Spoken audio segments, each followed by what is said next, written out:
So this week, Biden's got to go in front of Congress and ask for $33 billion in aid to Ukraine.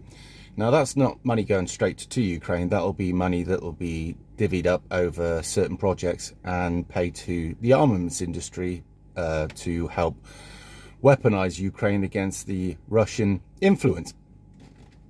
Now, if you think about it, there's a lot of these people within Congress that have a lot of shares within the military-industrial complex, if you like, and they've got shares in companies that supply to the military-industrial complex. So this shouldn't have too much problem going through.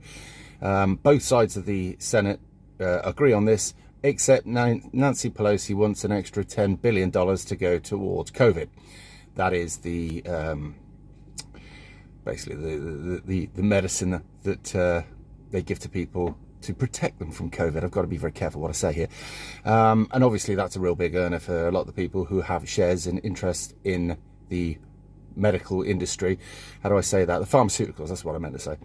But the interesting thing to note is that we're also going to be on this side of the water chucking 300 million at Ukraine because of reasons. However, it would be interesting to note that Biden, before you go, and it's not actually Biden because he hasn't got a clue whether he's coming or going, the poor sod, his handlers, it would be interesting to note that before you go and chuck all this money at Ukraine to stop the nasty Russians, you might want to look a bit closer at home. I'm going to show you some videos, fade out with these, of America as it is at the moment, the state of the inner cities. A lot of these people that are there are black minorities. Well, actually, they're not a massive minority over there, but you know what I mean.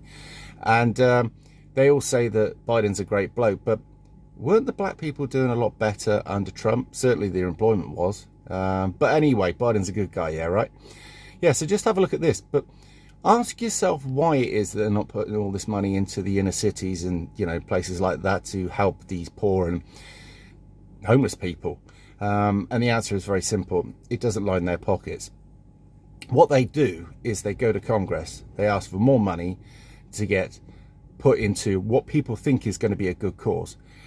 The amount of money that actually will make it to the people who are affected within Ukraine, because everybody thinks that I'm dead against the Ukraine. I'm not. I'm against the Ukrainian government. I don't like the percentage of people within the Ukraine that have extreme right-wing views. And you need to look up, there's a video that was done by Oliver Stone. Oliver Stone did the video JFK. Now, he also did a short film called Ukraine Burning, or Ukraine on Fire, I think. And it would be really interesting for a lot of people on both sides of the political spectrum to have a quick look at that. I don't believe he had any vested interest, and this was long before the situation between Russia and Ukraine kicked off. So have a little look at that. And that's why I'm a little bit standoffish, apart from the fact that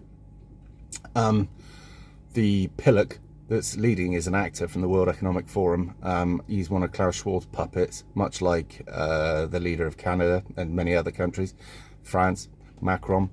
So, and that's interesting that Macron got in again, considering the complete state of France. But hey, the voting system works, right? Of course it does.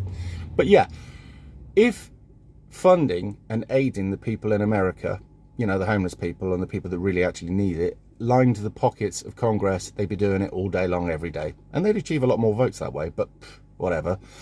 But for both sides of the Congress to come together and agree on this, you have to know that there's something dodgy. All right? Just saying. Anyway, watch these videos as it plays out and tell me what you think in the comments, because I like to read your comments. All right? See you in a bit.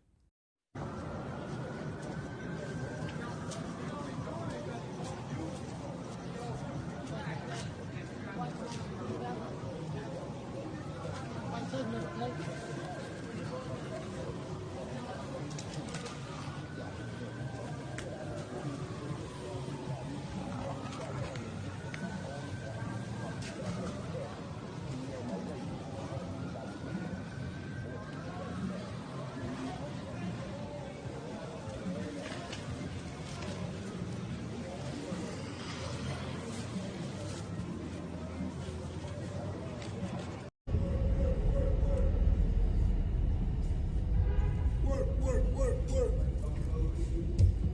Oh, so work.